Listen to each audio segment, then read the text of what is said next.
throughout their career and the kinds of people that they are.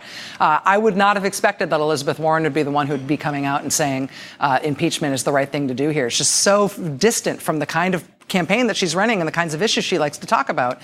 But she made a case here that she's just moved by the evidence, and you got to stand up and say this is wrong. It'll be interesting to see if others follow. Yeah, I mean, basically, as she told you, she turned every page of that report, and you just don't see this the same way you saw it before you started reading it. I think that's true for all of us who've been reading it. I felt that way myself. Yeah. Thank you, Rachel. Thanks, really Lawrence. appreciate it. Thank you. Well, at the end of this hour tonight, we're going to show you something that many of you might already know about. And that is that Sarah Sanders was caught lying in the Mueller report. She's actually in the Mueller report where she is exposed as a liar in the Mueller report, lying in the press briefing room, something you've already known that she does and does pretty much every time she shows up there.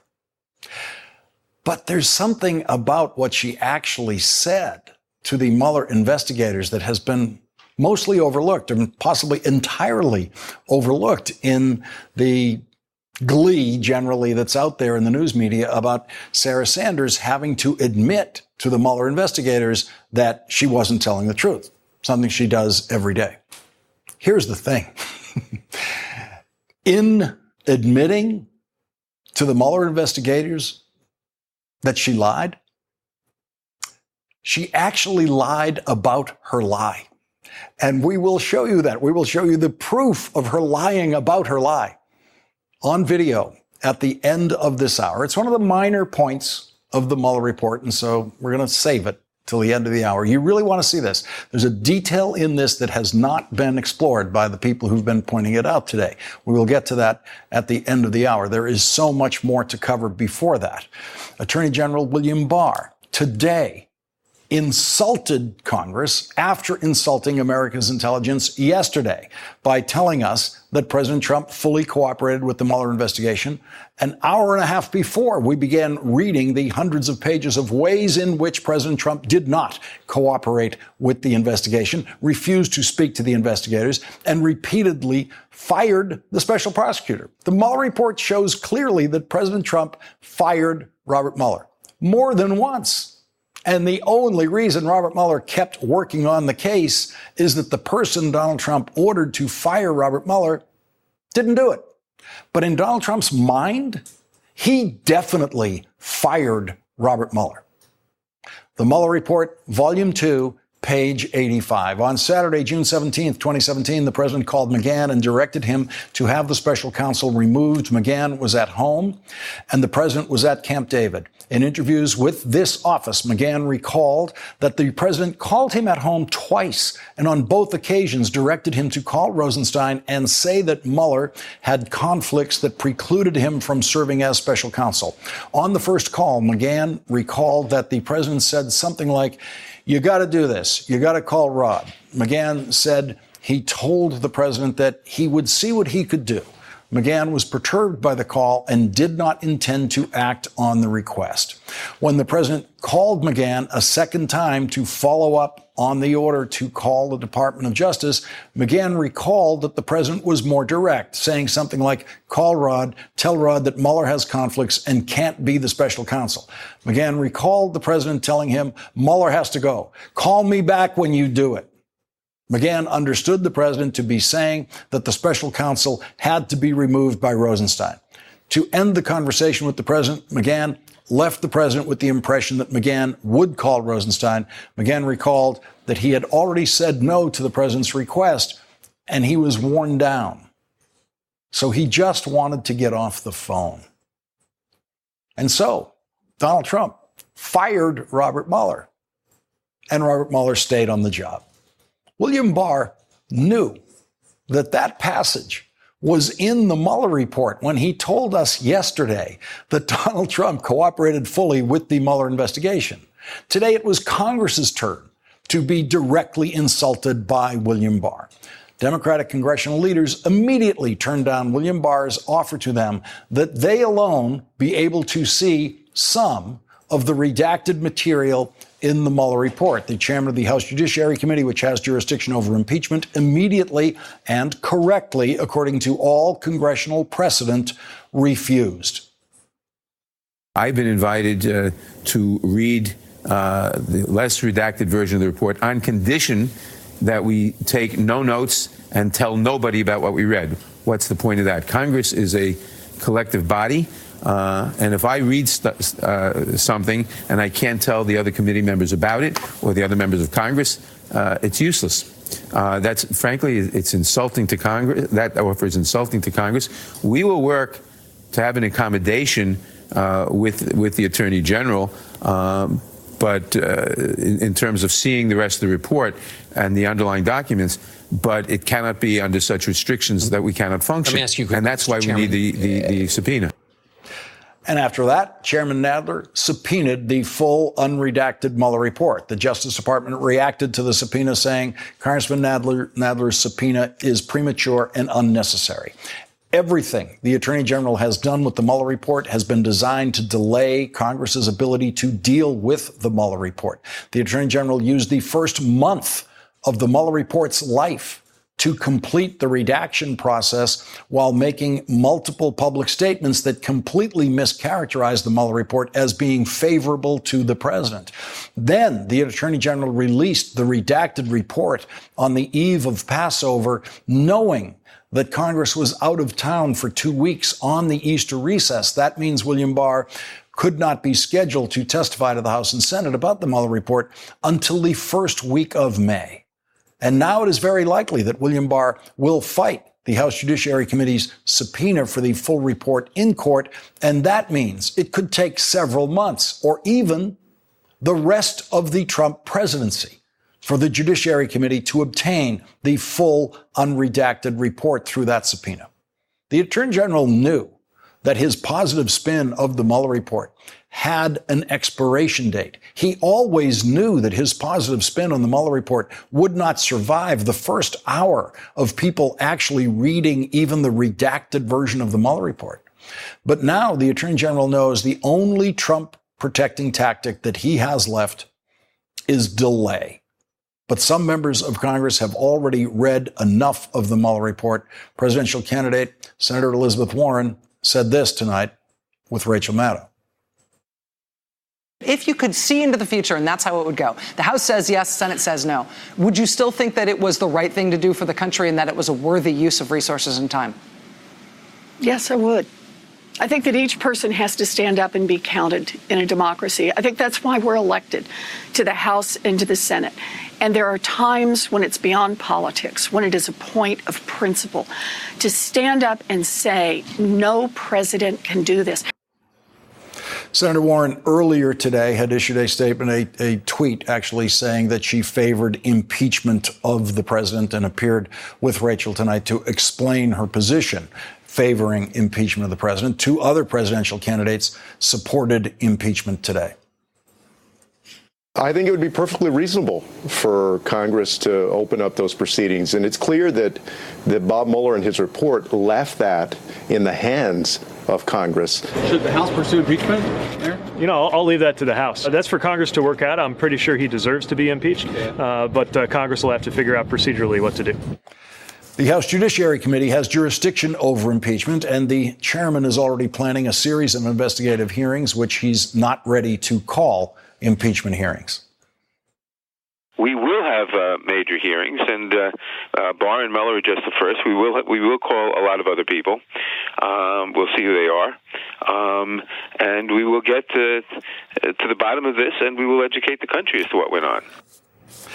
Leading off our discussion tonight, 2 Democratic members of the House Judiciary Committee, the committee that has jurisdiction over impeachment, Congresswoman Madeleine Dean of Pennsylvania and Congressman Lou Correa of California. Thank you both for joining us tonight. We've been speaking to members of your committee all week because I saw basically what was going to happen to you, that this was going to be handed in effect to your committee and the pressure was going to be on about how to address the impeachment question. And Congresswoman Dean, I'd like to get your reaction to what you heard Elizabeth Warren saying tonight.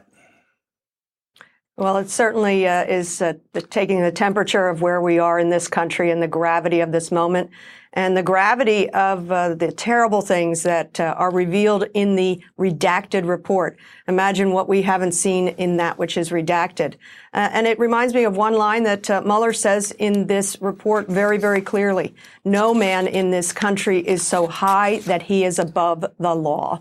That is the place where we are in this country. There's tremendous evidence of obstruction of justice by this president.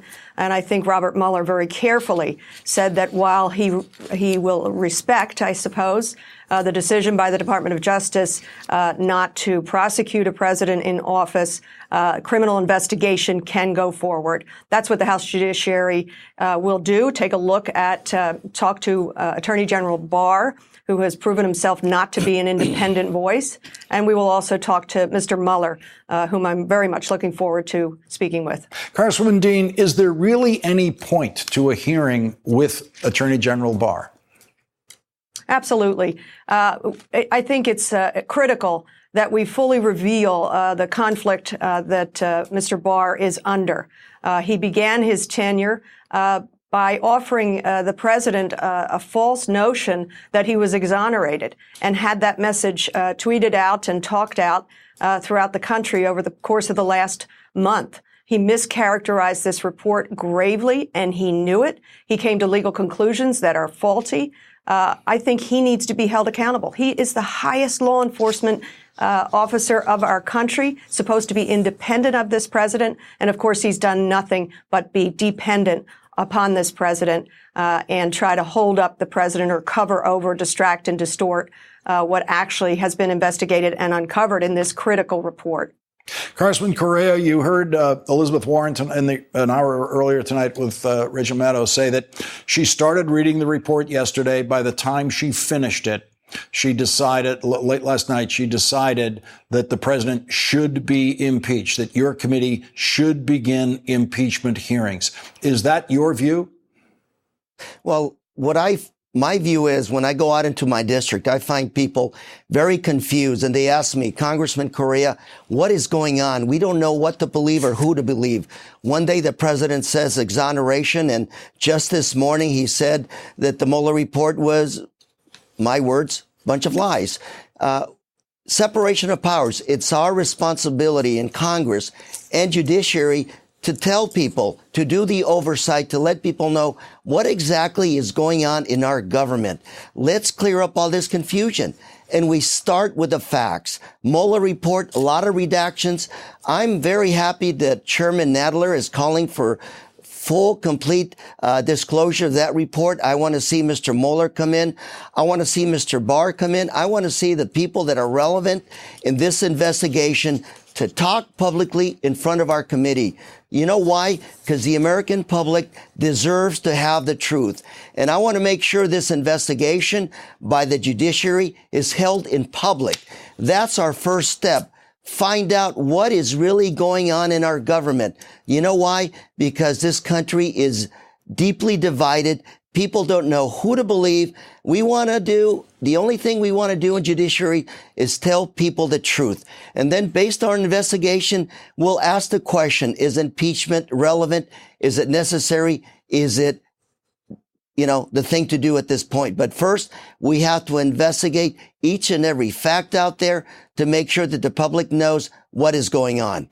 Congressman Correa, has Chairman Nadler given you committee members any sense of a timetable of when you will get to the impeachment question? Meaning, will you have a hearing with Attorney General Barr, a hearing with Robert Mueller, perhaps a few more hearings?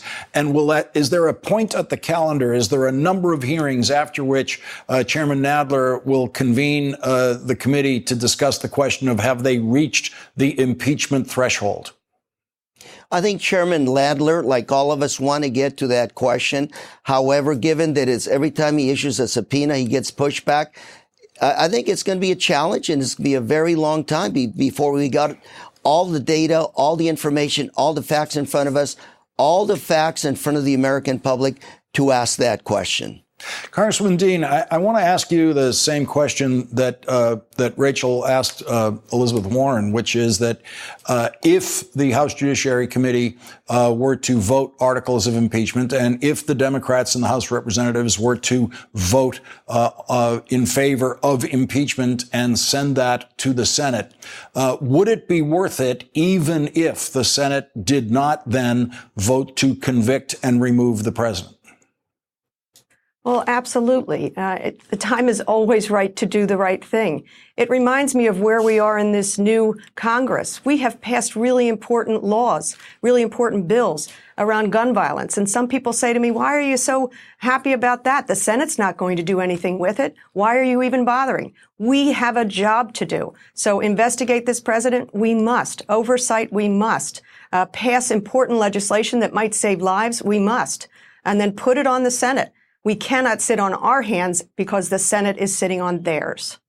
Congressman Correa, your constituents, I think the picture you painted of your constituents and their confusion makes perfect sense. And you cleaned up what the president said today. He actually used profanity in his tweets in this extraordinary situation where here on television, we cannot actually quote what the president of the United States has said, according to the conventions of this kind of television. And how much would you say what the president has to say about this is part of the confusion of your constituents?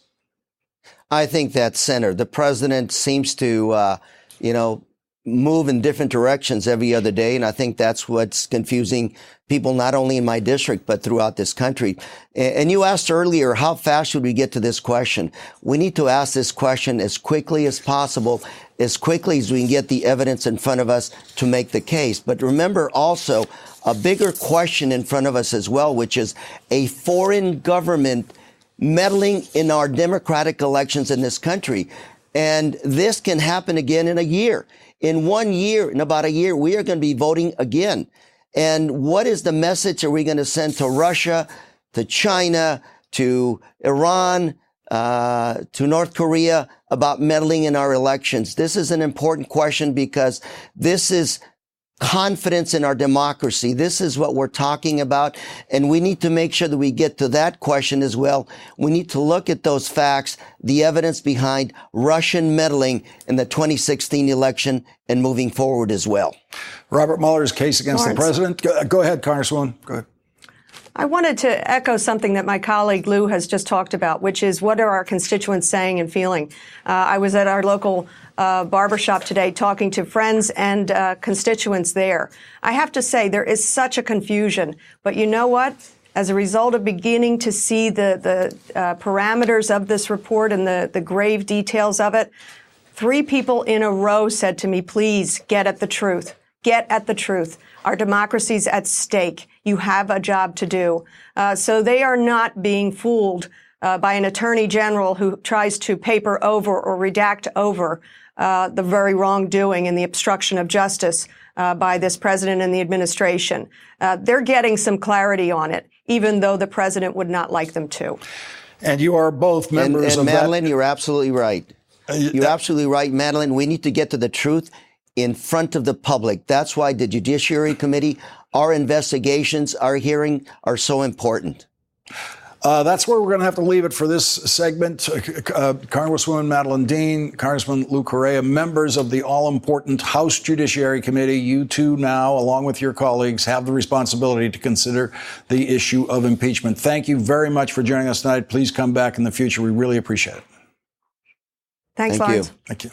When we come back, much of the focus has been on the obstruction of justice portion of the Mueller report. That is only half of the Mueller report.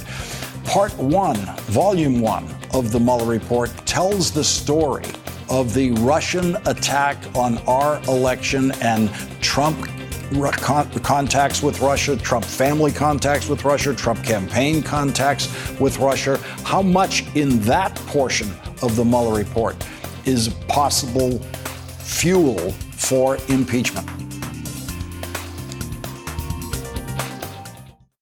Hi, Hi, it's Katie Tur. Want to keep up with MSNBC while you're on the go? Subscribe to the MSNBC Daily Newsletter. You'll get the best of what you've missed during this unprecedented era of news. Text MSNBC to 66866 to subscribe. Most of the discussion of impeachment in the last 24 hours has concentrated on Volume 2 of the Mueller report about the president's obstruction of justice. But there is more than enough in Volume 1 of the Mueller report to produce articles of impeachment. This is in Volume 1 of the Mueller report. Russia, if you're listening, I hope you're able to find the 30,000 emails that are missing. As it turns out, Russia was listening, and according to the Mueller report, within approximately 5 hours of Trump's statement, GRU officers targeted for the first time Clinton's personal office. Then, as president, Donald Trump has repeatedly lied to the world about the Russian attack on our election. President Putin really feels, and he feels strongly, that he did not meddle in our election. They said they think it's Russia. I have President Putin. He just said it's not Russia. I will say this. I don't see any reason why it would be. That man took an oath to defend the Constitution against all enemies, foreign and domestic, and he has not lived up to that oath for one day of his presidency. Joining us now is Jonathan Alter, a columnist for the Daily Beast. Jonathan has reported on every presidential race since 1980. Also with us, Richard Stengel, former Undersecretary of State in the Obama administration. Both are MSNBC political analysts. And Rick, I want to start with you on Volume 1 of the Mueller report, which has so much about the Russian contacts with the Trump campaign that we didn't know before. The obstruction of justice part is the part that most people are able to grasp most easily as possible fuel for impeachment. But there's a lot in Volume 1. Yes. I mean, Mueller says there are basically three ways that Russia tried to infiltrate the Trump campaign. One through the messaging, one through the GRU hacking the DNC and leaking those emails to the Trump campaign, and one through all the contacts, including the Trump Tower meeting and the meetings about Moscow. I have to say, having gone through the indictments that that Mueller did already of the 13 Russians of the IRA and the GRU, there's a lot there that actually wasn't in the final report. In fact, I was quite surprised that there didn't turn out to be more connections. And in fact, the reason they didn't really collude in the sense that we thought they were was basically because of incompetence on both sides. I mean, the Russians were the C team, the Trump people are the D team, and they couldn't really figure it out together. And the messaging part, which was fascinating, is the Russians never came clean. Remember, they pretended to be Americans. They talked to Trump campaign officials about producing rallies and messaging. They were retweeted by people like Kellyanne Conway and Don Trump Jr., but they never came out from behind their masks. They never revealed that they were Russians. And for the most part, the Trump people didn't seem to realize they were. And Jonathan, they seem to have done quite enough using Paul Manafort's detailed polling information of where they needed help in which electoral college states in the Midwest. Well, Paul Manafort was colluding with the Russians. I mean, no, full stop. That if you're giving them polling information and information about where to target their efforts, it's important to understand that Mueller never said they didn't collude. Mm-hmm. He actually has a paragraph about collusion saying this term is not relevant to our inquiry. We're interested in whether there was a criminal conspiracy. Collusion is not a legal term. Volume 1 is full of collusion. It's all collusion. When Trump says there was no collusion, that is flatly untrue.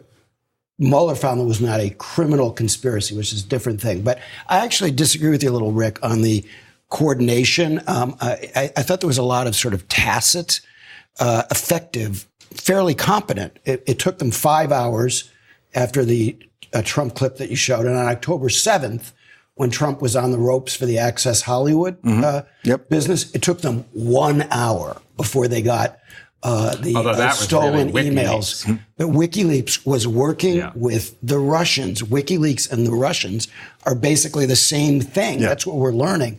We hope, I think there's some hope that with Assange now being brought to justice, maybe we can learn more about the WikiLeaks Russian connections. Let's listen to what Elizabeth Warren had to say tonight about her decision to support impeachment today after reading the Mueller report yesterday. This is about a point of principle. The report is absolutely clear that a foreign government attacked our electoral system to help Donald Trump. He welcomed that help. And then when it was investigated by our own federal authorities, Donald Trump took multiple steps to try to obstruct justice. You know, this is one of those moments when I get it, that there are people who think politically, no, it's going to be too hard to do this. This isn't about politics. This isn't even specifically about Donald Trump himself. It is about what a president of the United States should be able to do and what the role of Congress is in saying, no, a president does not get to come in and stop an investigation about a foreign power that attacked this country or an investigation about his own wrongdoing. Equal justice under law. No one is above the law, and that includes the President of the United States. It is the constitutional responsibility of Congress to follow through on that. In your careers as journalists, you've both covered a lot of presidential campaigns. We've never seen one where one of the campaign issues is, should my opponent, the President of the United States, be impeached? Go ahead. Full stop, it's the greatest scandal in American history. There was whether Trump and Russia colluded or not, Russia attacked the American system. The President of the United States' principal job is to defend America against foreign attacks. Not only did he not defend us, not only did he not criticize us, he is leaving the country open to continued attacks by Russia, which are happening right now, even while we speak. He in effect, joined the other side on this attack. People said there's no smoking gun. There's a smoking artillery range. I mean, everything in this report indicates an impeachable offense. And I think that she's right, not only on a matter of principle, I think she's right politically as well. And that the conventional wisdom that somehow there's going to be this backlash against Democrats if they connect the dots in a Senate trial, I just think is wrong. These reports are hard for the American people to absorb. They're busy. They need to see the movie, not just read the book. And somebody has to put on a show, which is what a trial is, even if the Republicans vote against it. I think it'll be hard for the Republicans to defend having defended Donald Trump in a Senate trial. And at the same time, Rick, the Attorney General is doing everything he can do to delay the way Jerry Nadler and the committee would like to proceed. And what he knows he's doing is he's delaying the possibility of impeachment. Well, and I would say the same thing in a sense about the Attorney General as I was saying about the President. The Attorney General's job is to be the Attorney General for all of the people. He's being the defense lawyer for Donald Trump. And in fact, what he said just before in his preview was not just subjectively wrong, it was objectively false and untrue. So I think he's betraying the American people just in the same way. Rick Stengel, Jonathan Alter, thank you both for joining us tonight. Thanks. When we come back, there are still some mysteries inside the Mueller report, including a dozen criminal referrals that we did not know about until we read that report yesterday. That's next.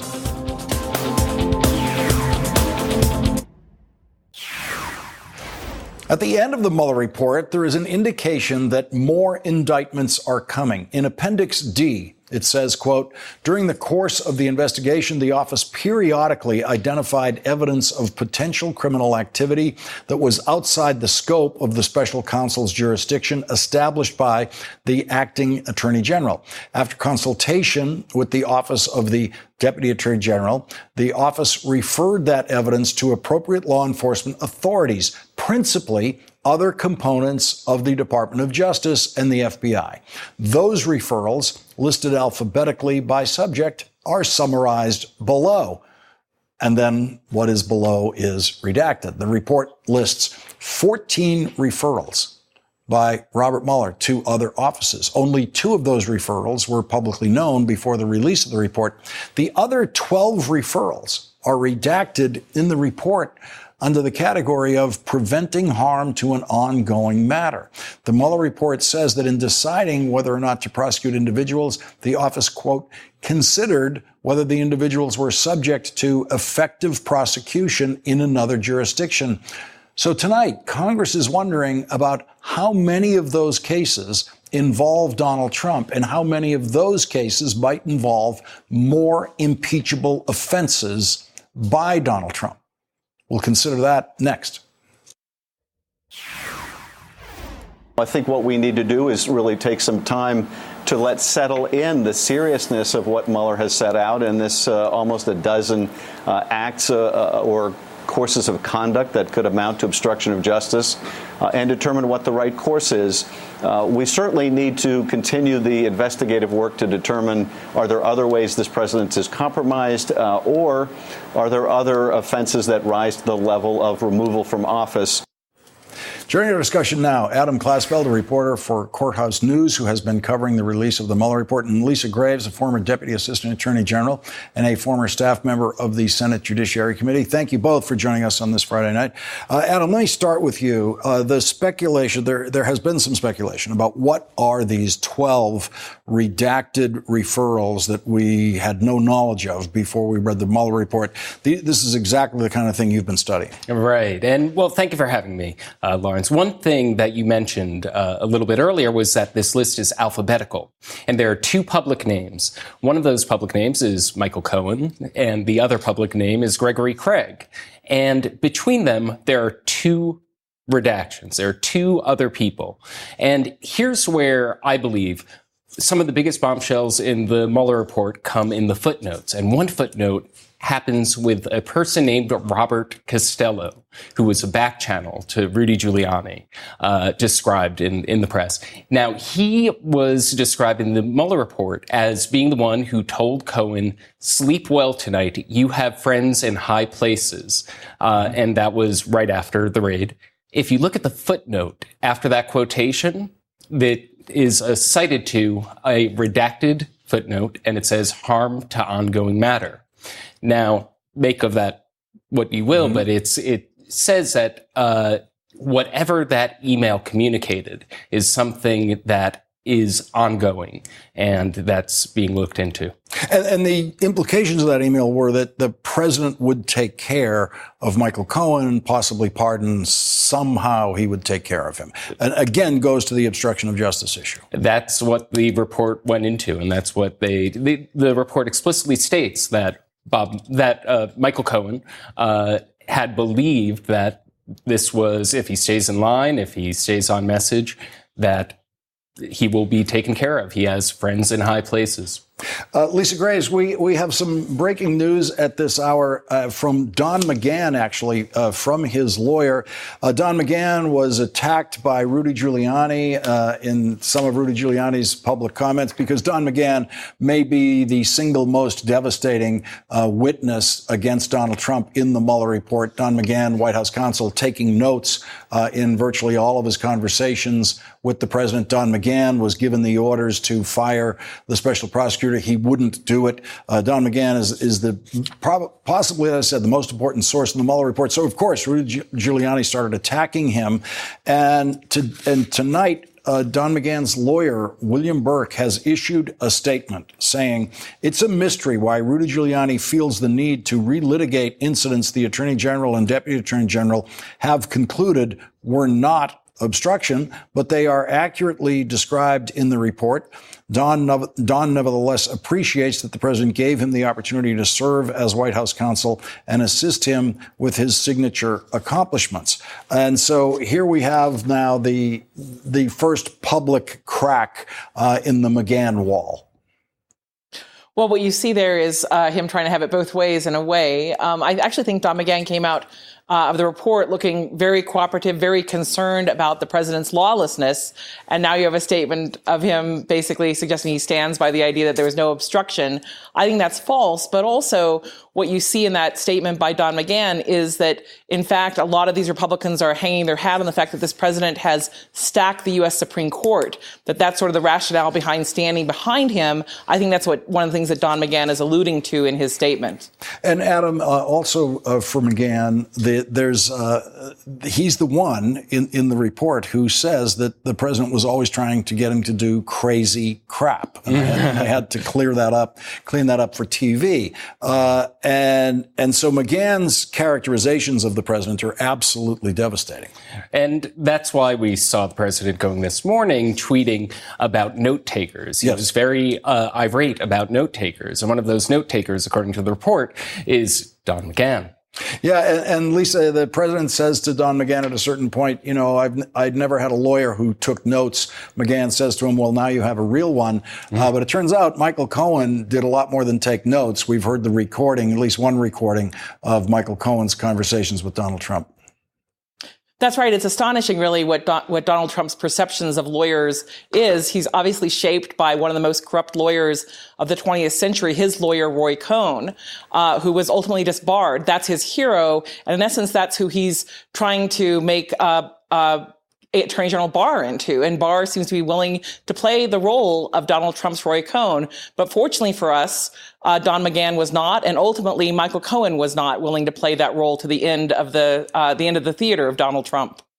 Lisa Graves, Adam Classfield, thank you both for joining us tonight. Really appreciate it. Thank you. And when we come back, the Mueller report's revelation about Sarah Sanders having to admit to them, finally, she had to admit to someone that she lied.